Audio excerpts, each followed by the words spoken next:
देश के गृह मंत्री अमित शाह ये साफ कर चुके हैं कि एनआरसी को पूरे भारत में लागू किया जाएगा। सरकार कहती है कि एनआरसी का भारत के किसी भी अन्य धर्म से कोई लेना देना नहीं है। इसका मकसद केवल भारत से अवैध घुसपैठियों को बाहर निकालना है। भारत सरकार जिनको अवैध घुसपैठिया कहती है उनमें सबसे ज्यादा मुसलमान हैं। आप सबको पता है जैसे सीए लागू हो गया है, लेकिन उसमें अब मुसलमानों से क्या कुछ छिन सकता है या किसी की नागरिकता पे क्या इम्पैक्ट पड़ सकता है, क्या मुसलमानों को नागरिकता मिलेगी या नहीं मिलेगी, काफ़ी कुछ सवाल हैं। या एनआरसी से ज़्यादा सीएए से मतलब कि खतरा है मुसलमानों को, काफ़ी कुछ मतलब कि इस लॉ में होने वाला है। और उसके बारे में डिटेल वीडियो जो है हमारे प्रज्ञा के पन्ने पे हमको देखने को मिली है, जो हम उसके ऊपर रिएक्शन करने वाले हैं। हमारी प्रज्ञा बहन क्या बताना चाहती हैं, सीएए मुसलमानों से क्या छीनेगा, मतलब कि टाइटल कुछ ऐसा है कि सच में देखने का मन करता है। तो चलिए वीडियो शुरू से लेकर आखिर तक जरूर देखिएगा। अगर आप चैनल पर नए हैं तो चैनल के लिए सब्सक्राइब, लाइक, शेयर, कमेंट जरूर करिएगा। नमस्कार दोस्तों, नागरिकता संशोधन कानून यानी सीएए देश में लागू हो गया है। तो सीएए से क्या बदल जाएगा? क्या सीएए से मुसलमानों को डरना चाहिए? क्या सीएए मुस्लिमों की आजादी पर अंकुश लगा देगा? क्यों मुसलमान इससे नागरिकता नहीं ले सकते?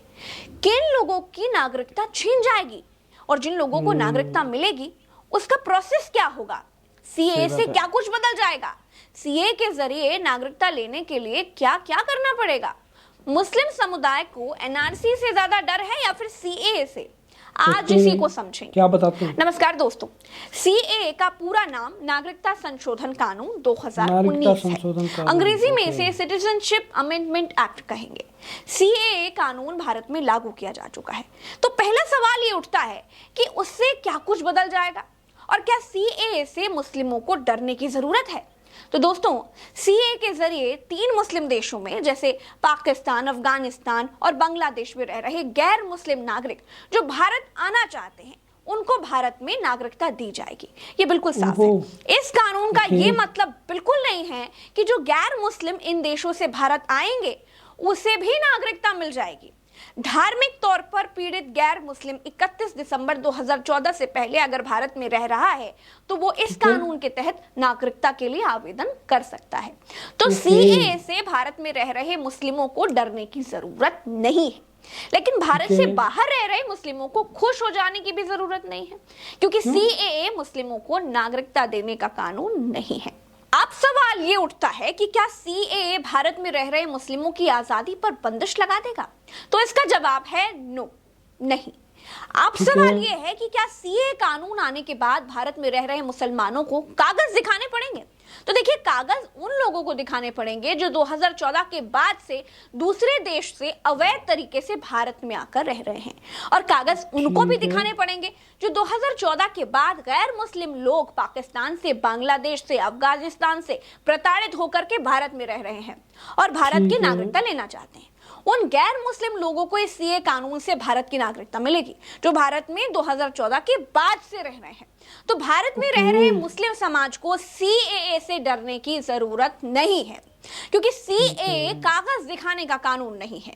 भारतीय मुसलमानों की आजादी पर अंकुश सीएए से नहीं लगती है। दोस्तों, अगर बाकी लोगों को भारत की नागरिकता लेनी है तो उसके लिए वही पुराना तरीका है जो संविधान में है। मतलब भारत का संविधान सिंगल नागरिकता देता है।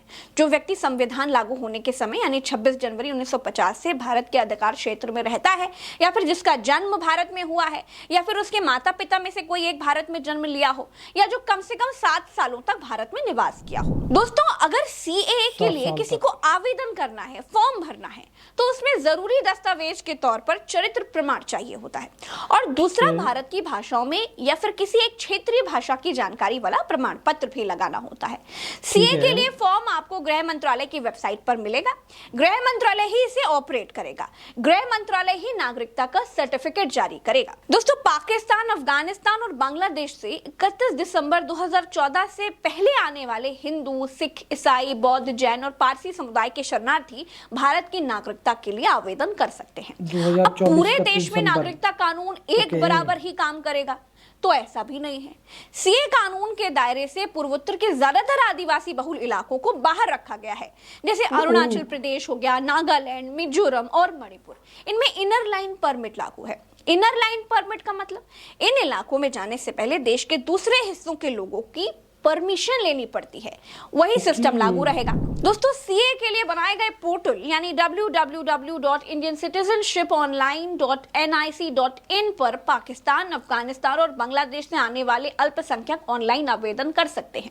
आवेदन की जांच करके गृह मंत्रालय उन्हें नागरिकता का सर्टिफिकेट जारी कर देगा। आवेदन के लिए संबंधित देश से आने का कोई प्रमाण पत्र देने की जरूरत नहीं होगी।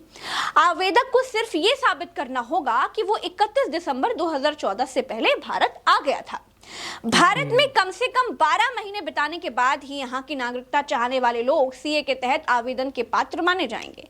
आवेदकों को यह घोषित करना होगा कि वो वर्तमान नागरिकता को त्याग रहे हैं और भारत को स्थायी घर बनाना चाहते हैं। आवेदन स्वीकार किए जाने के बाद आवेदकों को शपथ लेनी होगी कि वे विधि द्वारा स्थापित भारत के संविधान के प्रति सच्ची आस्था और निष्ठा रखेंगे। बस मिल जाएगी नागरिकता। लेकिन फिर से कहती हूं दोस्तों, सीए बाहरी किसी भी मुस्लिम को नागरिकता देने का कानून नहीं है। भारत के केरल राज्य ने सीए लागू करने से इनकार कर दिया। ममता बनर्जी भी भयंकर विरोध में है। अब बात आती है कि सीए और एनआरसी में क्या अंतर है। क्या एनआरसी मुस्लिम विरोधी है? क्या एनआरसी मुसलमानों को टारगेट करने का कानून है? तो दोस्तों, यहाँ पर सीए और एनआरसी को समझना बहुत जरूरी है। एनआरसी का फुल फॉर्म है national register of citizen. NRC अवैध तरीके से भारत में रह रहे लोगों को देश से बाहर करने का कानून है। एनआरसी अभी केवल असम में ही पूरा हुआ है। देश के गृह मंत्री अमित शाह ये साफ कर चुके हैं कि एनआरसी को पूरे भारत में लागू किया जाएगा। सरकार कहती है कि एनआरसी का भारत के किसी भी अन्य धर्म से कोई लेना देना नहीं है। इसका मकसद केवल भारत से अवैध घुसपैठियों को बाहर निकालना है। भारत सरकार जिनको अवैध घुसपैठिया कहती है उनमें सबसे ज्यादा मुसलमान हैं। मतलब कि सीए के जरिए उन गैर मुस्लिम लोगों को नागरिकता दे दी जाएगी जो गैर मुस्लिम है और भारत में 2014 से रह रहे हैं। फिर किस धर्म के लोगों को बाहर किया जाएगा? जो अवैध रूप से भारत में रहते हुए पाए गए। आप समझदार हैं, समझ लीजिए। एनआरसी का सीधा सा मतलब है अपने वैध नागरिकों का रिकॉर्ड रखना। एनआरसी में खुद को भारत का नागरिक साबित करने के लिए किसी व्यक्ति को यह साबित करना होगा कि उसके पूर्वज 24 मार्च 1971 से पहले भारत आ गए थे। इसीलिए अवैध बांग्लादेशियों को निकालने के लिए इसे पहले असम में लागू किया गया है। अगले संसद सत्र से इसे पूरे देश में लागू करने का बिल लाया जा सकता है। दोस्तों, सीए से गैर मुस्लिमों को तो नागरिकता मिल जाएगी, उनके पास दिखाने को कागज हो जाएगा, लेकिन बाकी लोगों को क्या कागज दिखाना होगा वो भी समझ लीजिए, क्योंकि आपको समझना बहुत जरूरी है। भारत का वैध नागरिक साबित होने के लिए एक व्यक्ति के पास रिफ्यूजी रजिस्ट्रेशन, आधार कार्ड, जन्म का certificate, LIC policy, citizenship certificate, passport या सरकार के द्वारा जारी किया गया लाइसेंस या सर्टिफिकेट में से कोई एक होना बहुत जरूरी है। अगर इनमें से कुछ होगा तो फिर मुबारक हो, आप एनआरसी से बचे रहेंगे, वरना साफ कर दिए जाएंगे। इसे ही कहते हैं कागज दिखाना पड़ेगा। सीए में कागज नहीं दिखाना है। सीए तो गैर मुस्लिम लोगों के कागज बनाने की स्कीम है। एनआरसी बिना कागज वालों को भारत से बाहर भगाने की स्कीम है। मेरे ख्याल से आपको सब कुछ बड़े अच्छे से समझ में आ गया होगा, क्योंकि सीए में आपको अपने पुराने देश के बारे में जानकारी देना जरूरी नहीं है। इसलिए बहुत सारे मुस्लिम लोग हिंदू बनकर सीए में रजिस्ट्रेशन कराने की सोच रहे हैं। अगर एनआरसी में कोई व्यक्ति शामिल नहीं होता है तो उसे डिटेंशन सेंटर ले जाया जाएगा, उसके देश से संपर्क किया जाएगा। अगर उसके देश ने भी यह मान लिया कि हाँ वो उसके देश का नागरिक है तो उसे उसके देश वापस भेज दिया जाएगा। तो सीए शुरुआत है, असली खेल एनआरसी का है। सीए कागज दिखाने का कानून नहीं है।